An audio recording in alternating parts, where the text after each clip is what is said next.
Hey guys, welcome to my channel. Today we're going to do it. We are going to remove or greatly reduce the baffle inside this cook chamber for better airflow.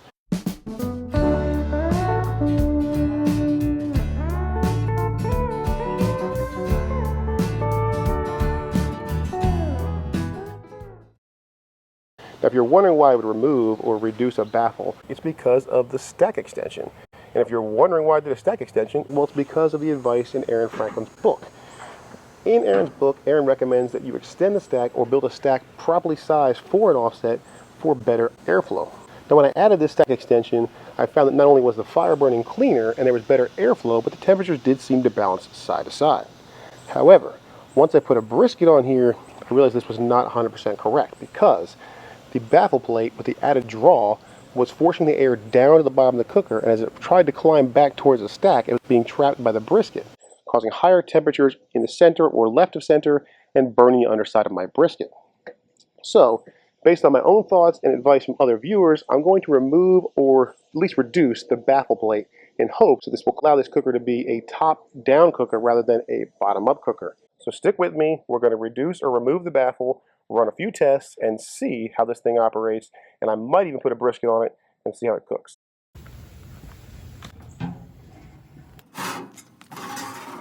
Alright, so as you can see in here, this is the baffle. There are some spot welds. One here, here, and there may be some underneath. So I've got my angle grinder here with a grinding blade. I'm trying to grind these down, see if we can't pop this thing loose, and go from there.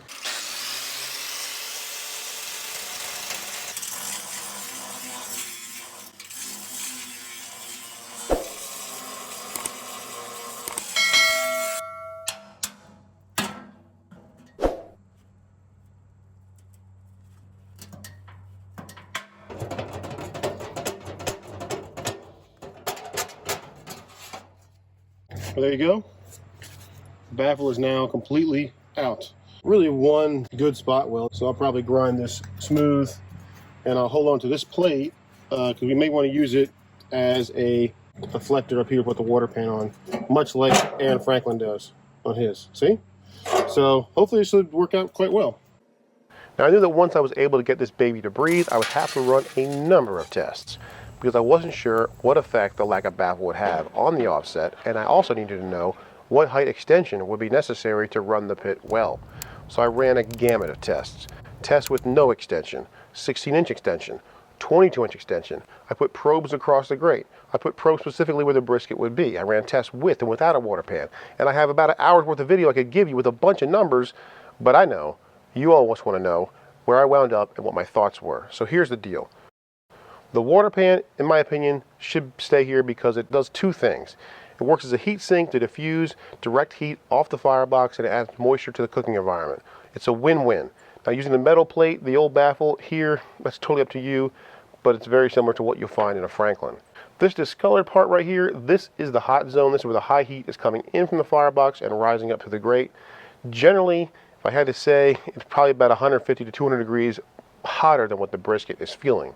Now what the brisket is feeling from the center to the stack, point center to flat, is a difference of maybe a few degrees, like maybe 4 to 6 degrees on average, with the point being the hotter side, which is perfectly fine because the point can take more heat, and that's why we lay a brisket in here with the point closer to the firebox, because that's where the heat is coming.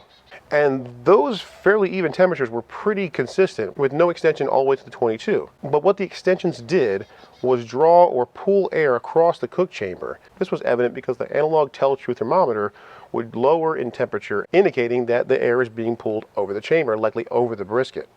Now with the 22 extension, I didn't notice any steady high readings on the stack side, so no back pressure there. That being said, you could use 16 or 22, but I think the 22 is probably a better option because it has a little bit more draw and it's the easier of the two modifications. So that's where I decided to land on using the 22 with the baffle removed. Now at this point, I'm only looking at numbers. What I really need to know is how it cooks. In order to do that, I decided to run a biscuit test. Now you may or may not be able to tell, but these biscuits cooked evenly, except for a little browning on the far side close to where that high heat is coming in from the firebox. And also, they weren't burnt underneath. All this indicates to me that this thing is no longer a bottom-up cooker, and it's cooking pretty even. But the only real way to know is to cook a brisket. This is an 11-pound USDA prime packer that I got from Costco. It's a bit small, but it was plenty pliable and had great marbling. Downside, besides the size, it had 2 small scallops on the fat side, which I was willing to overlook. After a nice trim, I decided to try a slather of 50/50 yellow mustard and pickle juice as a binder, taking a cue from John Lewis. I don't know if it adds anything, but it smells amazing. For rub, I'm going back to traditional 50/50 coarse kosher salt and coarse ground black pepper. A little heavier than last time. I also decided to wrap this thing in saran wrap and toss it in the fridge overnight so the salt molecules can break down and penetrate the meat, helping it to retain moisture.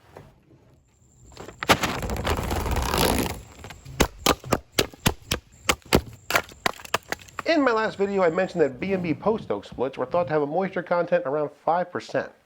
Several of you said that I was wrong, so I got a moisture meter and took a few readings. As you can see, these splits are reading 10%, 15%, and 21%. Anything 10 to 20 is great. I'll take it, and I'll gladly admit that I was wrong. A few months ago, my brother got me some smoked black pepper, so I'm going to crack some on here before I put this brisket on the smoker. Will it add anything? I don't know, but it sounds cool. Thanks, bro. On the grate here, I've got probes in front and behind the brisket so I can monitor those areas during the cook. And with the brisket on, I put an additional probe in the thickest part of the flat. About 10 minutes later, I realized I put this thing fat side down, so I made the correction. Fatal flaw. Idiot. So far, I can tell you with the baffle removed, the cooker is way easier to run and the swings are not as great as they once were. And just look how close those temps are in front and behind the brisket. So close. As you can see, there are small puddles forming on the flat here, and these are mainly because of those 2 scallops on the fat side. I tried placing a small split underneath so the liquid could drain off, but I was too late. So I just got to go in here periodically and drain the liquid off. Not a big deal. If you've noticed, the underside of this brisket is not burning. After my last brisket video, I had a bunch of people give me some advice. You spritz too often, said Steve. Chad said, you don't need to spritz the fat, or as often. Think you may have started spritzing too soon, wrote another viewer. And this guy said I did everything wrong, including the spritz. So I decided if and when things started to get overly dry or too dark, then and only then would I address it with a spritz.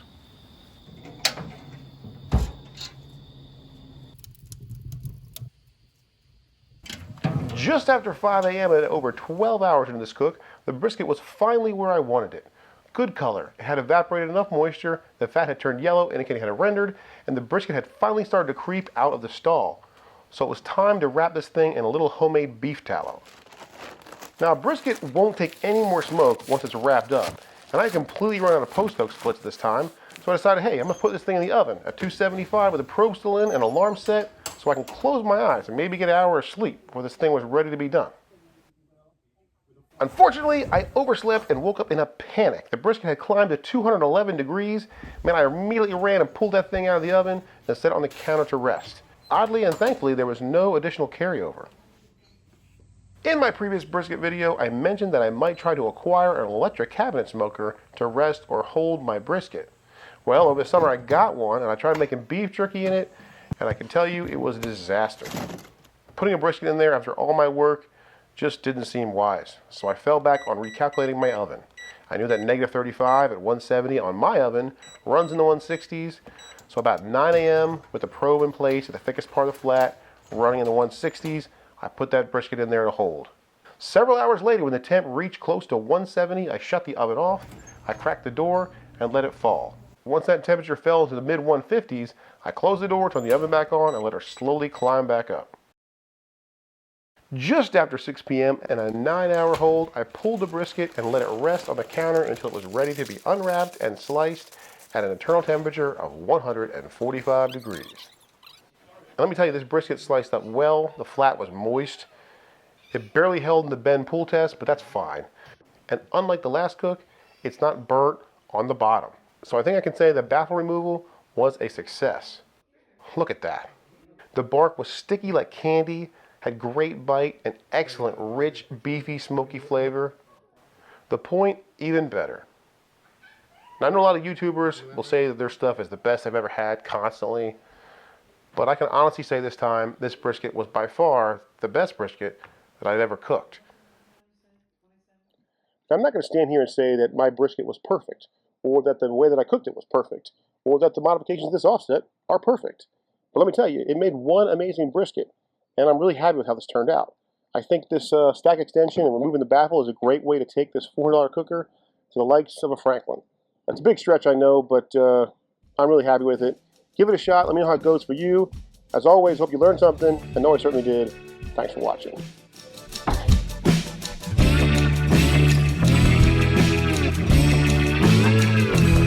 Make sure you like, comment, and subscribe. And check out these other videos I got. Awesome. Still watching? Come on, man. Click on that button. Click on it. Still watching?